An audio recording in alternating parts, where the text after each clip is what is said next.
अस्सलाम वालेकुम नाज़रीन, you watching upfront with Mona Alam. ये कहना गलत नहीं है कि DGISPR की एक अनप्रेसिडेंटेड प्रेसर हमने अब से कुछ देर पहले मुलाहिज़ा की, जहां पर उन्होंने 9 मई के हवाले से बहुत कुछ कहा, बहुत सी बातें की। मैं बाकायदा मैंने जॉट डाउन किया हुआ है, कुछ उनके हवाले से, कुछ वहीं से एक्सट्रैक्ट करके शॉर्ट्स भी हैं हमारे पास।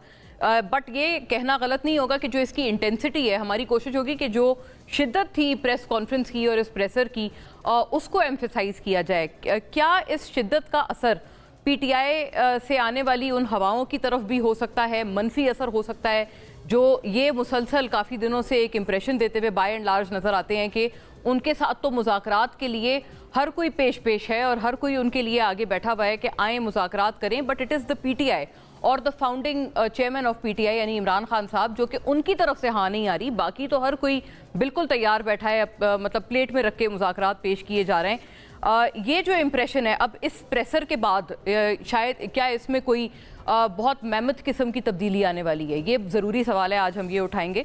और फिर नाजरीन बात दीगर एतबार से भी रहेगी, क्योंकि जो 6 जजेस का मामला है, आज कुछ गूंज हमने उसकी इस प्रेसर में भी सुनी और बाकायदा ज़ाहिर है सुप्रीम कोर्ट की भी जो समाअत है वो हुई है इसके ऊपर।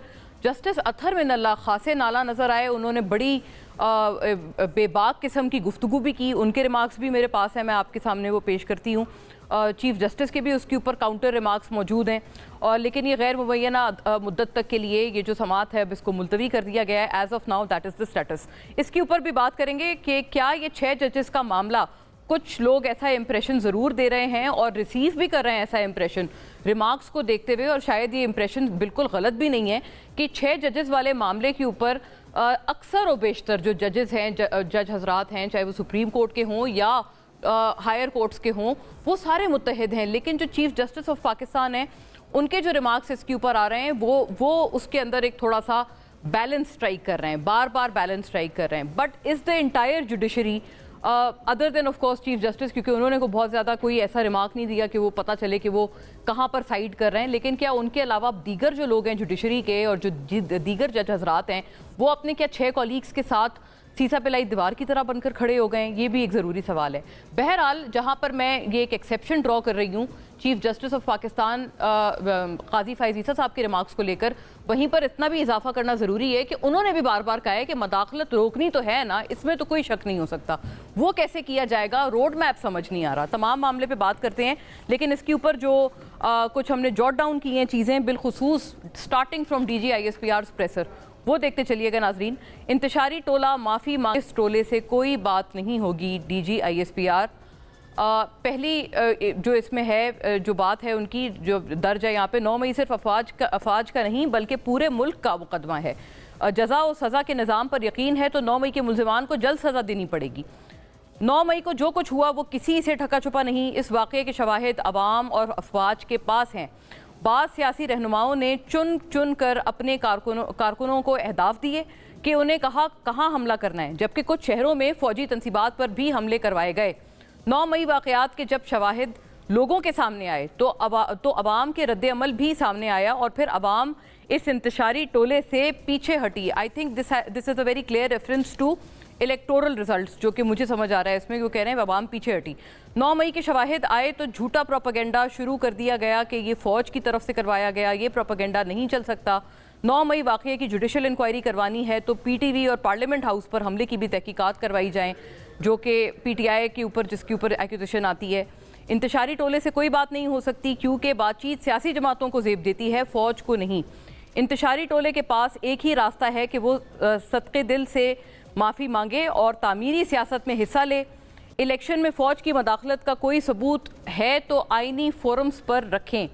ज़ाहिर है ये भी एक रेफरेंस है 6 जजेस वाले मामले पर, और इसी के कंसेक्यूटिवली इस मामले के ऊपर भी जो साथ साथ बात है वो हो।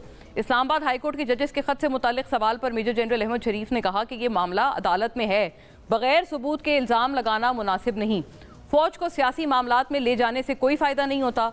आज चीफ जस्टिस काजी फैज़ ईसा की सरबराही में सुप्रीम कोर्ट के लार्जर बेंच ने भी 6 जजेस के ख़त पर खुद नोटिस केस की समाअत की, और हाई कोर्ट इसके ऊपर भी नाजरीन बात करेंगे अब हम, क्योंकि अब ये जो अनटोल्ड टाइम है उस वक्त तक के लिए ये मुलतवी हो गई है समाअत, तो इसके ऊपर भी एक ज़ाहिर बात होना ज़रूरी है। लेकिन हाई कोर्ट के जो जजेस हैं कहा गया कि मदाखलत का सिलसिला जारी है, वफाकी हुकूमत मुतमईन करे कि मदाखलत नहीं हो रही। जस्टिस अतहर मिनल्ला, जो मैं उनके रिमार्क्स का तस्करा कर रही थी, मदाखलत तो हो रही है लेकिन हुकूमत कुछ नहीं कर रही। जस्टिस जमाल खान मंदुखेल ऑब्जर्व्स, 6 जजेस के मामले पर जुडिशल तहकीकात चाहते हैं, एक या एक से ज़्यादा जजों पर मुश्तमिल जुडिशल कमीशन बनाकर कसूरवारों को सज़ा दी जाए। पाकिस्तान बार काउंसिल, चूँकि उनके भी आज यहाँ पर इनपुट्स और दलाइल मौजूद थे। हुकूमत भी मदाखलत तस्लीम कर रही है। तमाम हाई कोर्ट्स ने 6 जजेस से भी ज़्यादा संगीन जवाबात जमा करवाए हैं। ये जस्टिस अतहर मिनल्ला ऑब्जर्व करते हुए नज़र आए। और नाजरीन, ये जो पूरा मामला है इसके ऊपर भी अब ये जो अनटोल्ड टाइम तक है वो ये समाअत मुलतवी हो गई है। फौरी तौर पे अपने मौजूद मेहमानों का रुख करती हूँ। पाकिस्तान तहरीक इंसाफ के जो भी लीडिंग रहनुमा हैं उन्होंने बड़ा बरमला किस्म का अपना रिएक्शन भी दिया है, ख़ास तौर पे समाजी राब्ते की वेबसाइट एक्स पर DGISPR की प्रेसर को लेकर। इसके ऊपर भी बात करेंगे कि how does the PTI see this और how does the government see this, और दीगर पार्टीज तक तो कोशिश होगी तमाम के जो व्यू पॉइंट्स हैं अमेलगमेट करके रखें। राना एहसान अफजल साहब यहाँ स्टूडियोज़ में हमारे साथ तशरीफ़ फरमाएँ, पाकिस्तान मुस्लिम लीग नून से coordinator to the prime minister, और मुआशी उमूर के जो अहवाल हैं वो बड़े ख़ास तौर पे राना एहसान साहब जो हैं वो प्राइम मिनिस्टर के साथ और काबीना के साथ देखते हैं। वार्म वेलकम आपको। तैमूर सलीम झगड़ा नाजरीन हमें ज्वाइन करते हैं, पाकिस्तान तहरीक इंसाफ के stalwart former minister, provincial minister for finance and health. Very warm welcome आपको भी झगड़ा साहब। तमाम मामला आपसे भी हम जानेंगे because you too are a very learned opinion on economic matters, और अभी जो मामला है वो इकोनॉमिक्स से आगे बढ़कर कुछ दीगर मामलात पे जा रहा है। शर्मिला फारूकी साहिबा भी नाजरीन मुझे ज्वाइन करती हैं, पाकिस्तान पीपल्स पार्टी की स्टॉलवर्ट, और उनसे भी हम ये तमाम तर जो सवालात हैं वो उठाएंगे और ये पूरा मुद्दा उठाएंगे। आपसे बात का आगाज़ करती हूँ राना एहसान अफजल साहब, आपका क्या ख्याल है, ये मामला अब कहाँ जा रहा है? अभी DGISPR की जो प्रेशर है, आई मीन गवर्नमेंट ने भी, PMLN ने भी बतौर पार्टी कई इशारे दिए हैं कि आप लोग भी विलिंग हैं, कोई मुज़ाकरात में आपको मुज़ायका नहीं है, लेकिन ऐसा लगता है कि अगर इस प्रेशर से कोई फीलर्स हम उठाएं तो शायद उनके लिए मुज़ाकरात नहीं नज़र आ रहा है कि प्लॉजिबल हैं जमात के साथ, PTI के साथ। बिस्मिल्लाहिर्रहमानिर्रहीम। देखिए 9 मई को तकरीबन 1 साल होने को आ रहा है और 9 मई अब एक सियासी डिबेट बन चुकी है बदकिस्मती से। देखें फ़ौज के अंदर जहाँ कोई लूप होल्स थे, जहाँ कभी सिक्योरिटी नहीं तलब की, तो फ़ौज ने अपने अदारे के अंदर इंट्रोस्पेक्शन की और उन्होंने जिनको पाया कि कहीं कोई फ्लॉज थे या कहीं कोई कमी पेशी रह गई थी तो उन अफसरों को उन्होंने वहाँ से रिमूव कर दिया। तो उन्होंने अपने इदारे के अंदर तो अकाउंटेबिलिटी कर दी, क्योंकि अभी तक अदालतों से किसी भी 9 मई के जो वाक़यात थे सज़ा नहीं, तो ये एक लीवे क्रिएट हो गया इसके ऊपर सियासत करने का। मिसाल के तौर पे अब वहाँ ये नारे लगे 9 मई से पहले कि अगर खान नहीं तो पाकिस्तान नहीं। आज मेरे ख्याल है वो चलाई भी है, जो फुटेज चलाई है उसमें शानदाना साहिबा का ये और भी बहुत सारे लीडर्स ने कहा कि GHQ का रुख करेंगे, हमारी रेड लाइन खान है, अगर ये क्रॉस हो गई तो हम पता नहीं क्या कर देंगे। और फिर खान साहब ने खुद कहा कि अगर मुझे गिरफ्तार दोबारा से किया तो यही कुछ दोबारा होगा।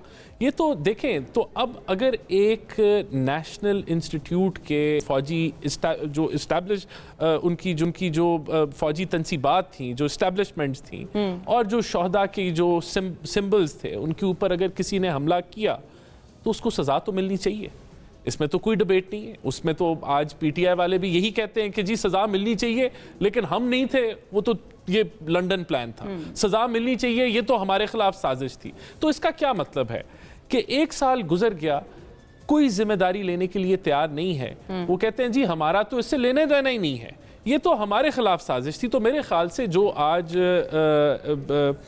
जब ये जिस तरह वक्त गुजरा है तो इसके ऊपर इसको जो सियासी रंग एक जमात ने दोबारा से देना शुरू कर दिया है, वो दोबारा से मेरे ख्याल से याद दहानी लोगों को कराई जा रही है। तो आप अगर ये इतने बुरे हैं तो फिर राना सनाउल्लाह साहब भी ये कह रहे थे कि हम मुज़ाकरात के लिए तैयार हैं, खान साहब से बात हो सकती है। पिछले हफ्ते Qaiser Ahmed Shaikh I think federal minister हैं इस वक्त, वो भी हमारे शो पे कह के गए हैं कि मैं खुद जाके बात करूंगा PTI वालों से, वो हाँ तो करें। तो आप लोग भी फिर अगर ये इतने खराब लोग हैं, इनके साथ बातचीत करने के लिए क्यों विलिंग थे? देखें, बात ये है कि ये अब ऑपोजिशन का हिस्सा बन गए हैं। गवर्नमेंट की जिम्मेदारी है कि ऑपोजिशन के साथ एंगेज करना है। वो ये सारी जो बातें आप करी हैं ये उस पॉइंट ऑफ व्यू से जो हो रही हैं, लेकिन जब 9 मई की बात आती है तो उसके अंदर जो चीज़ एक एब्सोल्युटली क्लियर है कि जो लोग भी इसकी अबेटमेंट में, इसकी प्लानिंग में, इसकी एग्जीक्यूशन में शामिल हैं, उनको कोई माफी नहीं मिलनी चाहिए। देखिए ये सजा देना बड़ा लाजमी है। कर रहे हैं, आप कह रहे हैं उन लोगों को जो है वो सजा दी जाए, लेकिन उसी जमात के दीगर लोगों से बात हो जाए, ये बात है ना? नहीं, अब जो पार्लियामेंट के अंदर अगर कोई मेंबर है तो उसको ये तो नहीं कहा जा सकता कि शानदाना साहिबा मेंबर है। हाँ नहीं, बिल्कुल है नहीं। तो ओवरऑल देखें, बात ये है कि गवर्नमेंट का तो इन एनी केस ये सजाएं किसने देनी है? सजाएं हमने नहीं देनी, अदालतों ने देनी है। अदालतों का हम कह रहे हैं कि ताखीर हो गई, अभी तक सजाएं नहीं हुई। इसका पैरेलल आप कैपिटल हिल से अगर ड्रॉ कर लें, वहां भी इसी तरह का हमला हुआ। एक सियासी जत्थे ने जाके उधर जो है वो कैपिटल हिल में हमला कर दिया, और वो भी कोई दहशतगर्द नहीं थे जहां यहाँ कहा जाता है जी कोई दहशतगर्द थे, क्या हो गया? लेकिन वहां 1100 मुकदमे बने, 350 लोगों को सजाएं होगी, 10-10 साल की सजाएं। आप यही बात कह रहे हैं। तो कहने का मतलब कि ये अब क्योंकि सजाएं नहीं हुई तो उस पर सियासत की जाती है, लोगों को और कंफ्यूज किया जाता है। और जिन लोगों ने अच्छा सजाएं नहीं हुई, क्योंकि वो तो कहते हैं हमें बहुत, हमने तो नाकर्दा गुनाहों की भी सजाएं काटनी है। अब यही तो वो सियासत है ना, नाकर्दा। लेकिन जिम्मेदारी कहाँ, किसने जिम्मेदारी ली, किसने माफी मांगी कि हमारे से गलती हो गई? हमने कहा कि पाकिस्तान खान नहीं तो पाकिस्तान नहीं, हम माफी मांगते हैं। हमने कहा कि GHQ पे जाके हम धरना देंगे, हम माफी मांगते हैं। हमें लगता है ये गलती हो गई, इसमें हमारे पार्टी के मेंबर शामिल थे, हम माफी मांगते हैं। ये तो कभी सुना ही नहीं ना आपने। झगड़ा साहब, कभी आपने ऐसी बात सुनी है अपनी पार्टी की तरफ से? और जो जुडिशल कमीशन बनाने का मुतालबा, पिवटल मुतालबा था PTI का, वो भी मेरा ख्याल है आज इस प्रेसर में रद्द हो गया, क्योंकि ये कहा गया है, हाँ उन्होंने ये कहा है कि जुडिशल कमीशन तो किसी मामले का हल नहीं है, और अगर आप जुडिशल कमीशन हर मामले पे बनने लग जाएंगे और तो इससे तो फिर बड़ा एक आसान एस्केप है किसी भी शख्स के लिए जिसने इस लेवल का और इस मैग्नीट्यूड का गुनाह किया हो। नहीं, देखिए 3-4 बातें। I wish that this press conference hadn't occurred in the way that it occurred. जहाँ तक और अगर मैं होता वहाँ पे, आई थिंक जहाँ तक 9 मई के बारे में जो फ़ौज के अंदर जो हर्ट हो सकती है और उस पर बात करना ये बिल्कुल मुनासिब है। लेकिन जब आप एक पॉलिटिकल पार्टी के सामने अपने आप को खड़ा करा देना और वो मुल्क की सबसे बड़ी पॉलिटिकल पार्टी हो, इसमें ये रिगिंग के बाद वाले नंबर्स भी बता देते हैं, I simply don't think that this is wise। अब मैं 3-4 बातें जो है वो कहता हूँ। देखिए फ़र्क क्या है। राना साहब के साथ हमारी अक्सर जो है वो प्रोग्राम्स में बातचीत होती है और ये अक्सर कैपिटल हिल का मिसाल देते हैं। कैपिटल हिल हुआ, उनका एक रोबस्ट जुडिशल प्रोसेस है, उस पे जो है वो लोगों को सज़ा मिली होगी, ज़रूर मिली होगी।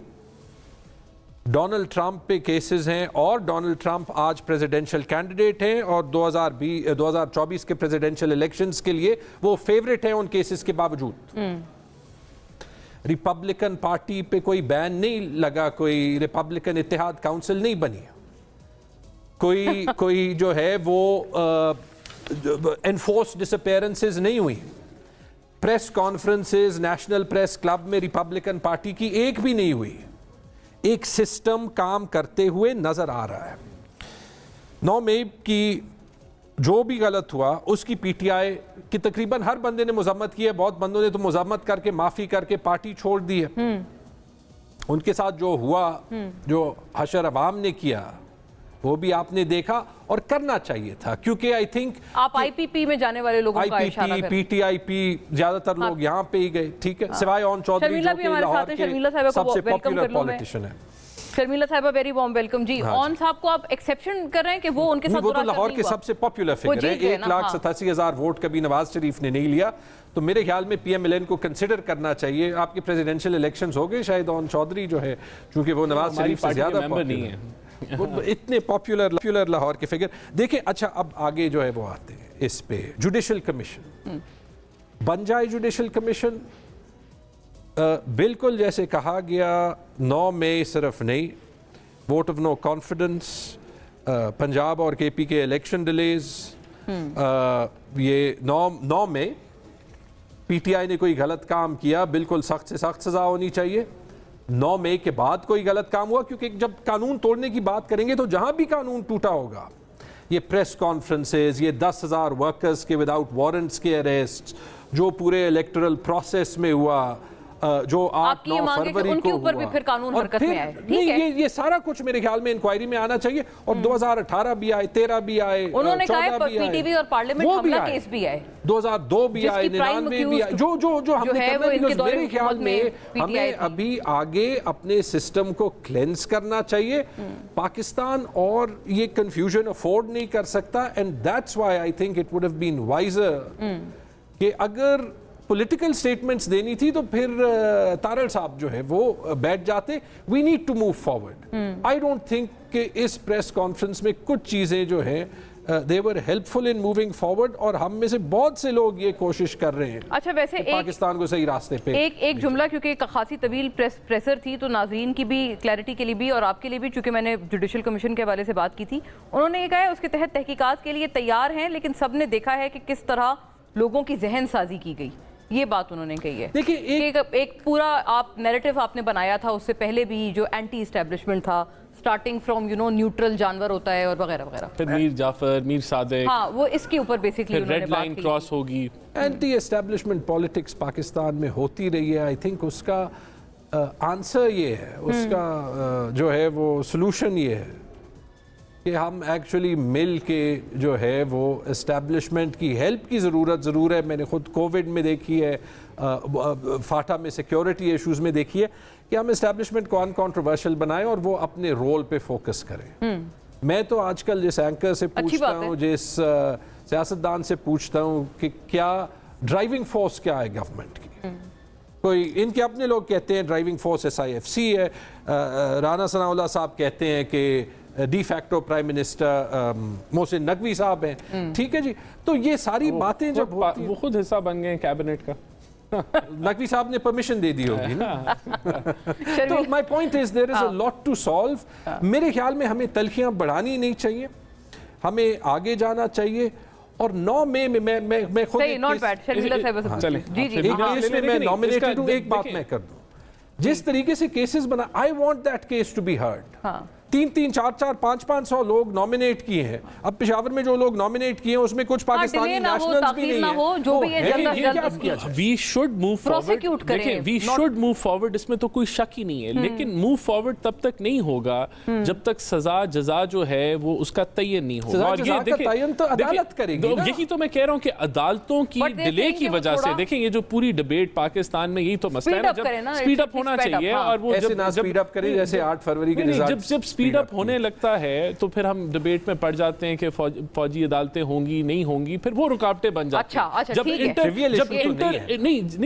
इंटर जुडिशल एक वो डिबेट शुरू हो जाए और वो हाई कोर्ट्स लोअर कोर्ट्स की मामलात में मुदाखलत शुरू कर दें, supreme court video camera, Sharmila साहिबा से पूछती हूं, होनी चाहिए। शर्मिला साहिबा, आपकी क्या रीडिंग है? ये जो DG-ISPR की आज की प्रेसर है, क्या PTI से मुज़ाकरात वाली जो एक हवा चली थी, या कोई हमें फीलर्स आ रहे थे, उसको एब्सोल्युटली नॉट कह दिया गया है आपके व्यू में, या अभी भी गुंजाइश बाकी है? और हुकूमत, आप जो अब हिस्सा भी सुना है बनने जा रहे हैं काबीना का, तो क्या आप लोग मिलके अभी भी एंगेज करेंगे PTI को?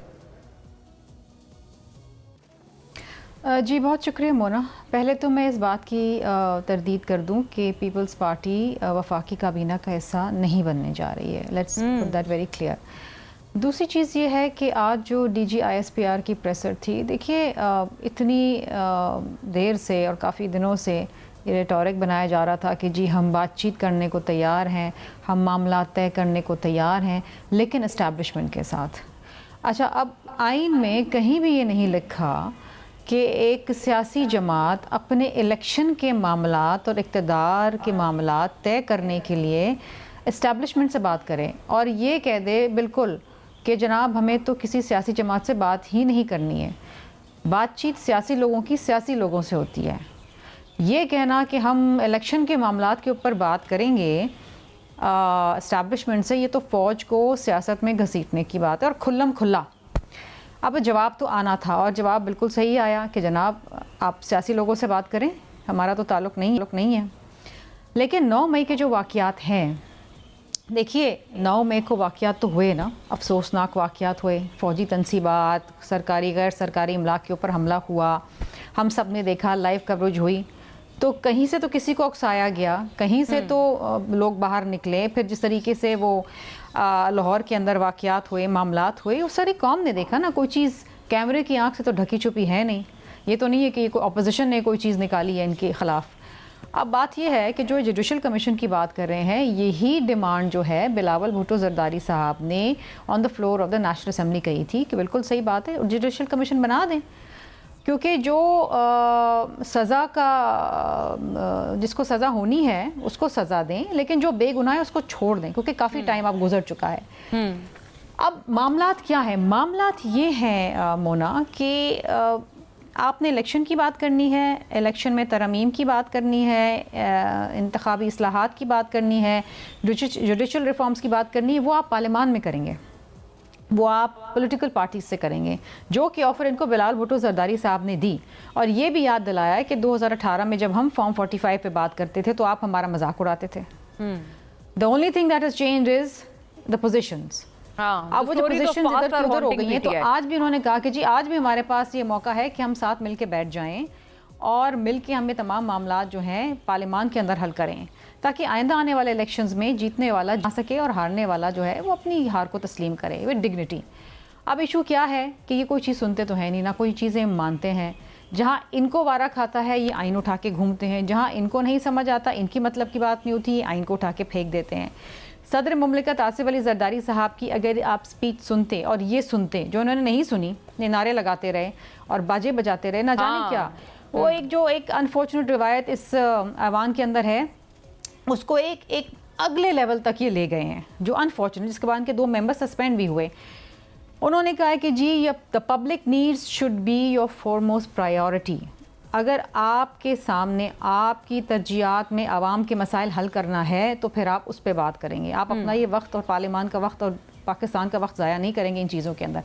इनके जो मामलात हैं, जो इश्यूज़ हैं, इनका एक लीगल मामला है, लेकिन आपके जो भी लीगल मामलात हैं वो आपने अदालतों से हल करने हैं। आज इनको, कल इनको रिलीफ मिला है रिजर्व सीट्स के ऊपर, रिजर्व सीट्स पे, दे हैव टू वो मामला भी द राइट फोरम, ठीक है, उसमें किसी को कोई एतराज़ नहीं, इनका हक बनता है।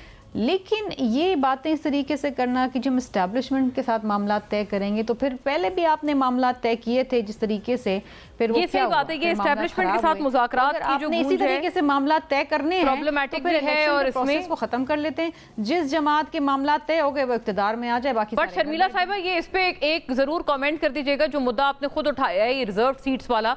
अगर जो इजाफी सीट्स जो दीगर पार्टीज बशमूल पीपल्स पार्टी में जो बटी हैं, अगर वो वापस हो जाती हैं और ये तमाम जो MNAs थे वो हट जाते हैं, they don't exist as MNAs any more, तो आपको लगता है कि कुछ लोग ये क्लेम कर रहे हैं कि 2/3 ये जो कोalition गवर्नमेंट है, मखलूत हुकूमत है, वो खो देगी अपनी? देखिए, नंबर्स तो कम होंगे ना मोना, और अभी तो ये एक इंटरम फैसला है, सस्पेंशन हुई है, डी नोटिफाई कोई नहीं हुआ है जी। ऑफ कोर्स इनको अपना अभी तो मेंटेनेबिलिटी के ऊपर बात हो रही थी और उसमें ये फैसला आया है, तो अभी तो टिल फर्दर ऑर्डर्स ये सस्पेंशन चलनी। आगे जाके फाइनली क्या फैसला होता है, क्या नहीं होता, ये मैं तो नहीं यहाँ बैठ के बता सकती हूँ। दिस इज़ हाउ दे, ये किस तरीके से अपना मुकदमा लड़ते हैं, क्योंकि ये शायद तारीख में पहली दफ़ा हो रहा होगा कि जो जमात जिसने इलेक्शन ही नहीं लड़ा, उसका एक भी कोई शख्स पार्लियामान के अंदर नहीं है, उसको रिजर्व सीट कैसे दिया जाए। अब ये वहाँ में तो अब इसको तो अदालत उसकी तशरीह करेगी। सो लेट्स सी, हम भी देख रहे हैं, आप भी देख रहे हैं, ये भी देख रहे हैं। क्या ख्याल है आपका राना साहब, ऐसी तलवार लटकती नज़र आ रही है आपको? और ये जो अभी शर्मिला साहिबा ने कहा कि प्रॉब्लम ये नहीं है कि मुज़ाकरात करें, आप लोग शोर मचा रहे थे उस वक्त, हुल्लड़बाजी कर रहे थे, सदर की यही तकरीर थी, कभी पहले तो हुआ नहीं। लेकिन नहीं राना साहब, क्या प्रॉब्लमैटिक है इन योर व्यू? क्योंकि खैर आप कह रहे हैं पहली बार नहीं हो रहा, इससे पहले रिजर्व सीट्स के हवाले से रिजर्व सीट्स के हवाले से भी पूछ रही हूँ, और दूसरा अगर एस्टेब्लिशमेंट का भी जैसे तस्करा कर रही हैं शर्मिला साहिबा कि ये लोग कहते हैं कि इनकी तरफ से कुछ लोग कहते हैं कि हम एस्टेब्लिशमेंट से बात करेंगे, खुल के बात करेंगे। बात तो इन्होंने पहले भी एस्टेब्लिशमेंट से की थी ना, PDM में जब ये थे तो हमारे से तो बात नहीं कर रहे थे, तब भी इनका यही नारा था कि हम उनसे बात करेंगे। और जब PDM में थे, जब हम PDM में थे, PDM की जब गवर्नमेंट ना, नहीं, जब हमारी PDM की गवर्नमेंट थी, हाँ। तो तब ये बातचीत उन्हीं से करना चाहते थे ना, तब भी इनका यही मौकफ था, आज भी इनका यही मौकफ है। तो इन्होंने बातचीत की, वो बातचीत जब नहीं हुई तो ये उनके दरवाजों पे पहुंच गए और फिर 9 मई का वाकया हुआ। तो अगर कोई इन्होंने लेसन सीखना, उससे सीखे कि पहले भी इन्होंने बातचीत हमारे से नहीं की, उन्हीं से की और फिर ये उन्हीं के दरवाजे तोड़ने के लिए पहुंच गए और फिर उसके क्या नताइज निकले। और बिल्कुल शर्मीला ने ठीक कहा कि आइन के अंदर तो कहीं नहीं लिखा कि आपने बातचीत उनसे करनी है। तो बातचीत देखें, इनका मसला ये है, पीटीआई का अगर कोई खान साहब का कोई मसला है, मैं ये नहीं कहता इनका मसला है, ये अगर इनके पास कंट्रोल हो, ये फैसले कर रहे हो तो शायद ये ऐसे ना करें। खान साहब का मसला ये है कि वो किसी से बातचीत करना ही नहीं चाहते। वो कहते हैं मैं फरिश्ता हूँ और बाकी सारे चोर हैं और मैं इनसे बातचीत। और आपको ये आपके इस कमेंट से मुझे ये तासुर मिला शायद कि उनके अपने पार्टी के लोग भी खान साहब की इस आदत से, आप कहते हैं जैसे आपने कहा, वो तो इनकरेज करते हैं ये होते तो ना करते, वो तो इनकरेज करते हैं। वो तो अब देखें उनके अपनी पार्टी के लोग भी आप समझते हैं मुत्तफिक नहीं है उनकी इस तरह की अप्रोच से। देखें अगर कोई ना उस पॉलिसी पे चले तो अब देखें ना, मरवत साहब जो हैं वो एकदम से हिज राइज टू फेम किस चीज पे है?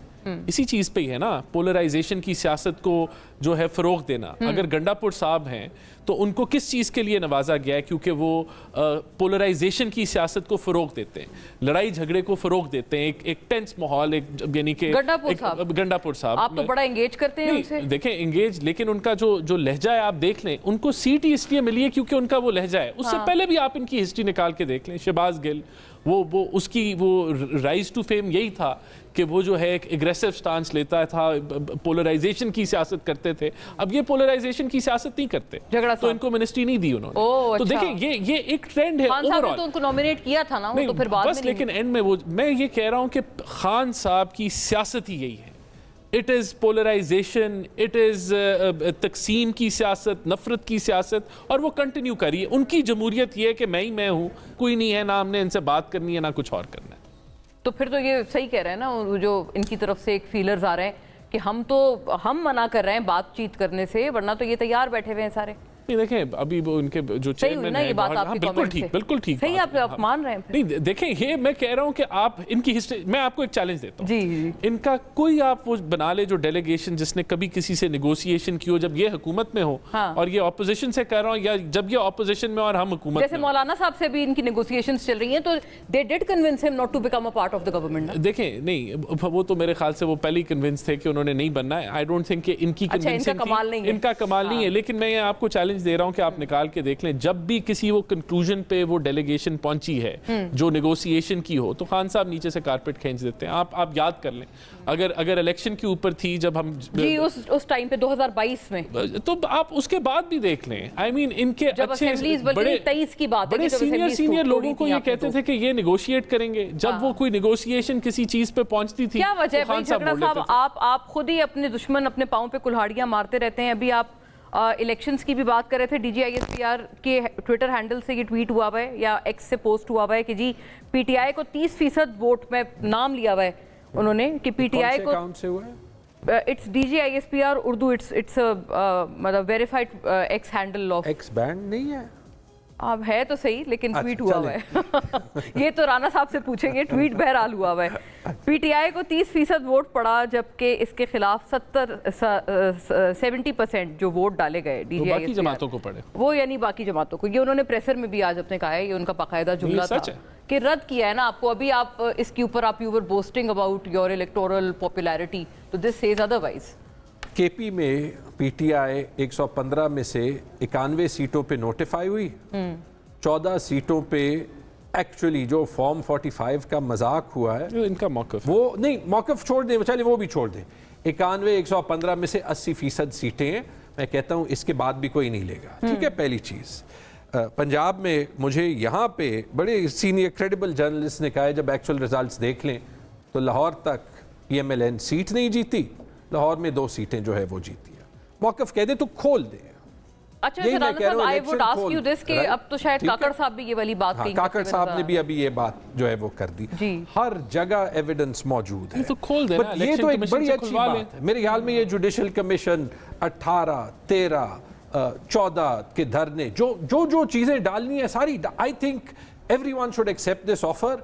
इससे सारा माहौल भी साफ हो जाएगा, ट्रूथ एंड रिकंसिलिएशन। लेकिन अभी आपने शर्मिला साहिबा की बात शायद सुनी, वो कहती हैं कि आप पहले यही फॉर्म 45 पे हंसते थे जब आपको 2018 में फॉर्म 45 का हवाला दिया जाता था, तो मैं कह रहा हूं कर दें, फॉर्म 45 देने को तैयार नहीं होते थे। बहुत फर्क था। मैंने पहले इस लेवल का सबूत नहीं देखा, और शायद इस टाइप के काम कहीं ना कहीं कराची में बलोचिस्तान में, फाटा में, and the odd seat here and there. Right, वहाँ हुए होंगे लेकिन आप कहते हैं मेन सेक्टर्स में नहीं हुए। आप पेशावर से जीटी रोड पे लाहौर आए, लाहौर से नीचे जाएं, ये नहीं हुआ। 7 इलेक्शन मैंने देखे, पोलिंग स्टेशन में धांधली देखी, कोशिश करते जो रिजल्ट पोलिंग स्टेशन से बाहर आता है उसको कभी टच नहीं किया गया। मैं 93 से सारे इलेक्शंस जो हैं इन पर्सन देख चुका हूँ। अच्छा, ब्रेक का भी मुझे कहा जा रहा है तैमूर साहब, आई रिटर्न टू दिस, और आपको मैं दिखाऊंगा जो ambassador Donald Bloom, US ambassador, उनसे जब सवाल पूछा गया सहाफ़ी ने तो उन्होंने किसी सवाल का जवाब नहीं दिया जब वो मुलाकात करके आ रहे थे पीटीआई वफ्द से। इसके पीछे क्या स्टोरीज हैं, क्या टेलिंग्स हैं? After a break.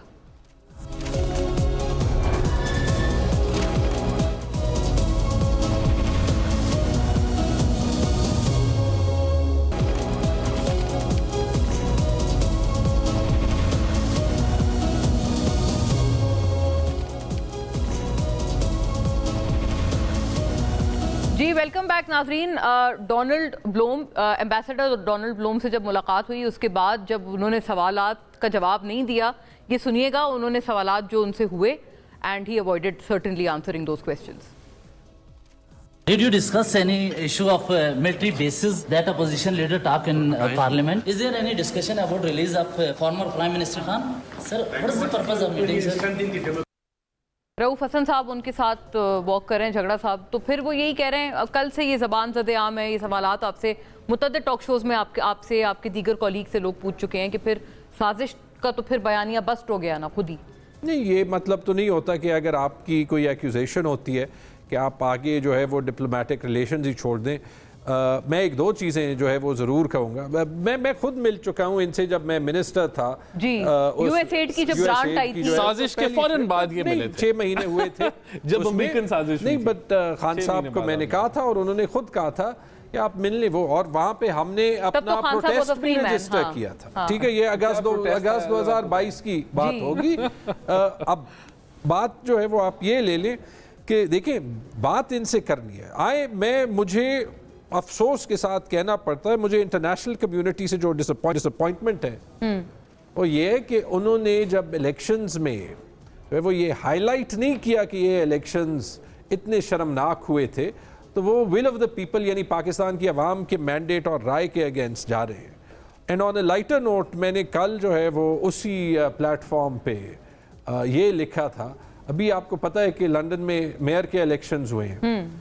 Rishi Sunak, मेरे ख्याल में उनका ताल्लुक वैसे आपके शहर से ही या गुजरांवाला से या फैसलाबाद से, आई डोंट थिंक फैसलाबाद से, गुजरांवाला से होगा, कि वैसे उनको भी उनकी बड़ी अच्छी फोटोज आई हैं प्राइम मिनिस्टर के साथ। करना चाहिए इलेक्शन कमीशन ऑफ पाकिस्तान को।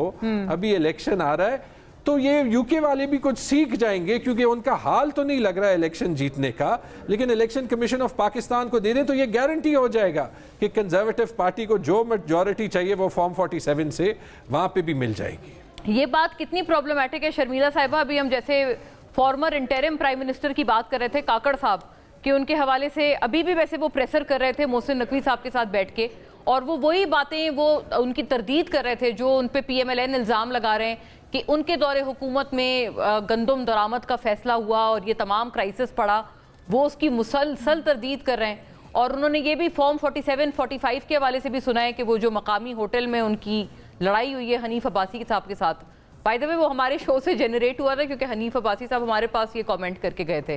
तो ये इसका आपका क्या ख्याल है कि ये सीरियस मैटर है? अगर फॉर्म 45 के हवाले से उस वक्त के जो केयर टेकर प्राइम मिनिस्टर हैं वो खुद ये वाली बातें कर रहे हो।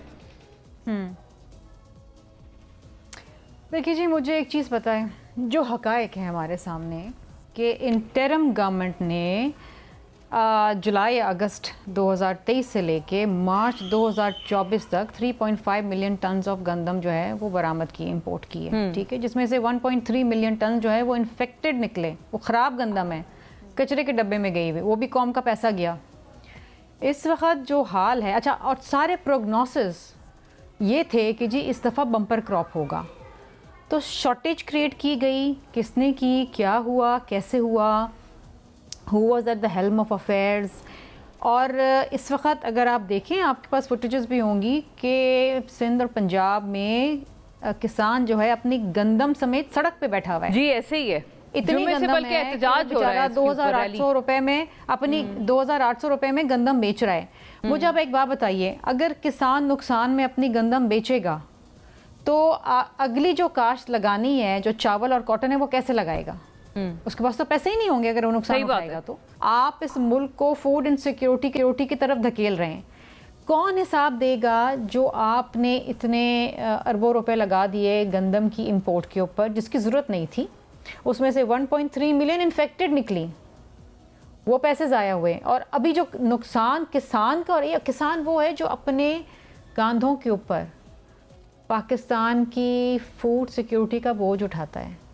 आपका जीडीपी का रेशियो कितना है? We are an agrarian country. अगर आपने किसान का ही खून मार देना है तो फिर आप किस तरीके से मुल्क चला रहे हैं? और पहली बात तो ये है, और इंतहाई अफसोस की बात, कि एक कमेटी बनी, अच्छा जी, उसके बाद दूसरी कमेटी बन गई, हासिल वसूल अभी तक हमें कुछ नहीं हुआ।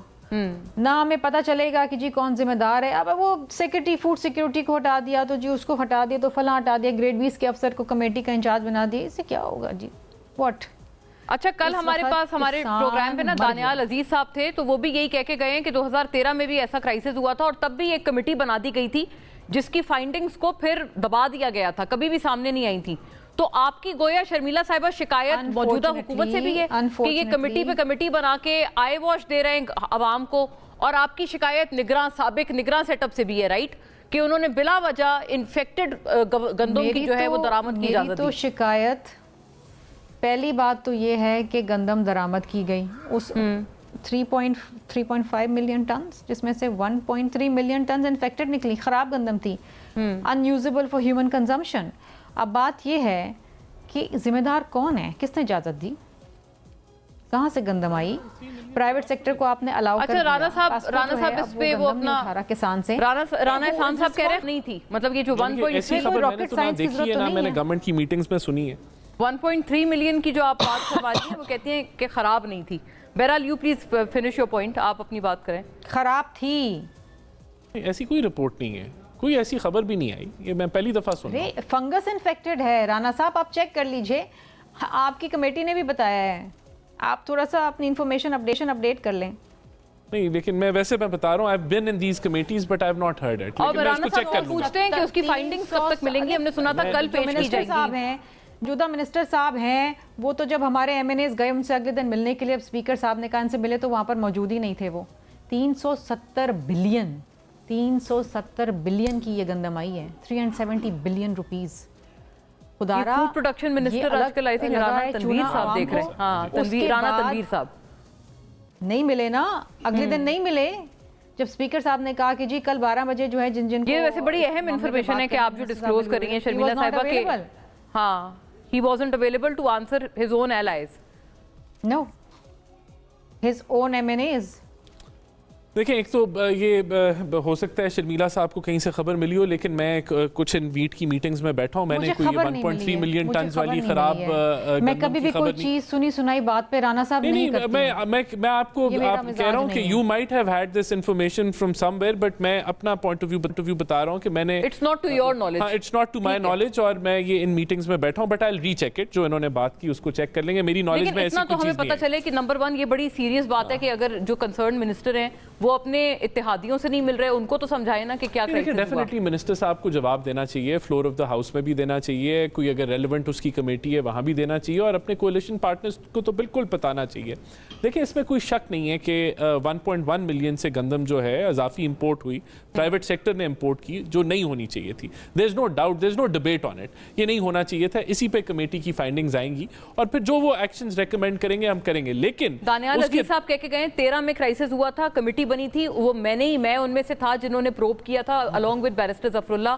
कभी भी फाइंडिंग सामने नहीं है। ये तो अभी वक्त बताएगा ना कि ये फाइंडिंग्स आती हैं और हम उस पर एक्शन लेते हैं या नहीं लेते। अगर नहीं लेंगे तो बिल्कुल you can rightly put up this question कि क्यों नहीं लिया जा रहा, और हमारा हक है कि हम उसका जवाब दें। बहरहाल देखें, जो वफाक के पास जो स्पेस अवेलेबल थी, पास्को का एक हिस्टोरिक टारगेट दिया गया जो कि 1.4 मिलियन टन का था, उसको 4 लाख टन से एनहांस करके 1.8 मिलियन पे किया, और तकरीबन ये 70-80% टारगेट के मुताबिक प्रोक्योरमेंट हो चुकी है। सिंध ने अपनी प्रोक्योरमेंट कर ली है। पंजाब के अंदर जो इशू जो हमें बताया जा रहा है वो ये है कि गंदम के अंदर मॉइस्चर और वो 16% पे है, और अगर उस मॉइस्चर पे आप उसको प्रोक्योर करें तो वो फिर गंदम ख़राब होने के इम्कानात होते हैं। तो जैसे ही वो कहते हैं मॉइस्चर नीचे होगा, हम अपनी प्रॉब्लम procurement ये शुरू वाली कर बात लेंगे। कर रही थी शर्मिला साहिबा, जब वो कह रही है ना कि फंगस है, तो वो fungus is obviously that occurs due to moisture. I'll check this ना, ये मैं हाँ। उनकी बात को मैं ये रद्द नहीं कर रहा, मैं अपना बता रहा हूँ कि मैंने ऐसा नहीं सुना है, एंड I'll recheck it। बाकी देखें केपी के ने भी उसका भी 1.5 मिलियन टन का जो है वो टारगेट है, अगर वो भी अपनी प्रोक्योरमेंट शुरू कर दें तो अच्छा होगा। बहरहाल देखें, आपने क्यों इतनी हैरत से देखा? 1.5 मिलियन टन का नहीं होगा, 3-4 लाख का टारगेट होगा, 1.5 मिलियन 1.5 टन मिलियन की टन का टोटल डिमांड होगी मेरे ख्याल। 1.5 मिलियन टन का टारगेट है जो मैंने बहरहाल ये पढ़ा कि है। आईएमएफ की टीम की भी अब आमद है, तो ये तमाम चीज़ें एटलीस्ट ये कि कुछ स्टेबिलिटी भी नज़र आनी चाहिए।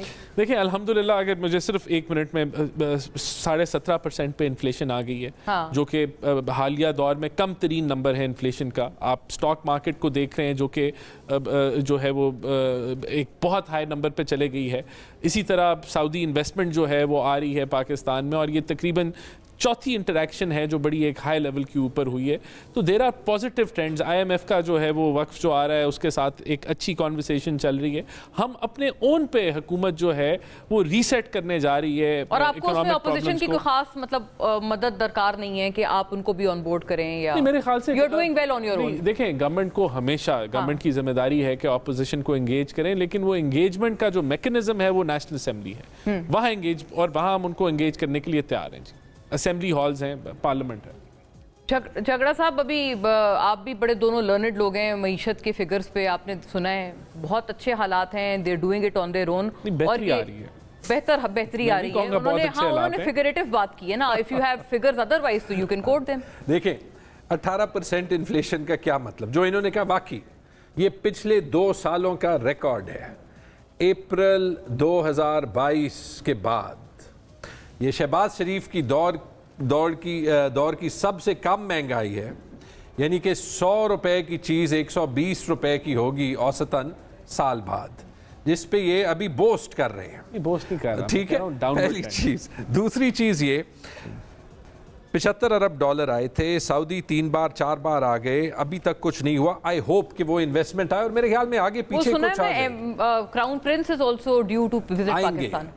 आएंगे वो, लेकिन आई एम श्योर के आएंगे। अगर उनको ये आना आपकी चाहिए। तरफ से धरना नहीं ले लेंगे, अगर ये धरना नहीं निकालेंगे तो वो आ बयान जाएंगे। तो नहीं आ लेकिन जाएगा उसके मरवा बगैर साहब भी का। ये या खुद प्रेस कॉन्फ्रेंसेस करेंगे या इनके बिहाफ पे लगेगा कि कोई और प्रेस कॉन्फ्रेंसेस कर रहा है।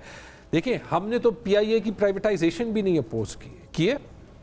18 में की थी, 17-18 में दुबा के की थी। अभी की बात करें ना, हाँ, अभी नहीं ठीक की, है? अभी नहीं। हमने तो पीआईए की प्राइवेटाइजेशन भी नहीं अपोज की, आउटसोर्सिंग भी नहीं अपोज की। आज आईएमएफ की बात हुई ना, जब आईएमएफ खान साहब के पास आया था जून जुलाई में, जब वो एक्चुअली रोक सकते थे, अच्छा तब रोक सकते थे वो, हाँ उनसे पूछा था, उस वक्त तो पूछा था ना, ठीक है। रोक नहीं सकते थे, लेकिन चलें ठीक है, ये खुश हो जाएं ये कह के हम शर्मिला साहिबा से मैं क्योंकि प्राइवेटाइजेशन की भी बात हो रही है। लेकिन अगर हम इसकी बात करें, हाँ।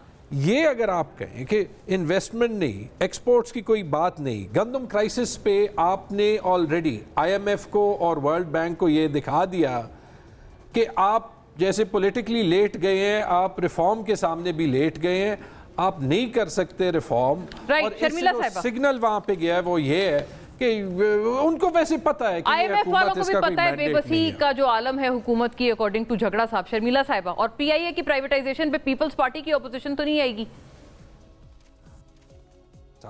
देखिए जी, in principle we do not agree to privatisation. हम समझते हैं कि public private partnership is a better form of governance, इसमें बेहतरी आ सकती है। सिंध में तो हम यही काम करते हैं और हमें बहुत अच्छे नताइज मिले हैं। टोटली पूरी एंटिटी को प्राइवेटाइज कर देना कभी भी कारामद साबित नहीं हुआ कि इलेक्ट्रिक आपके सामने है।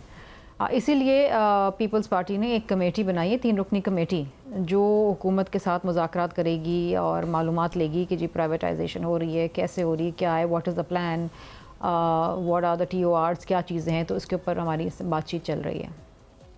राइट, आपने कहा कमेटी जो है इसके ऊपर फैसला करेगी, लेकिन इन प्रिंसिपल आप इसकी मुखालफत में हैं, Peoples Party. Thank you to the lady and gentleman. नाजरीन, आपके देखने का शुक्रिया। अल्लाह हाफिज़।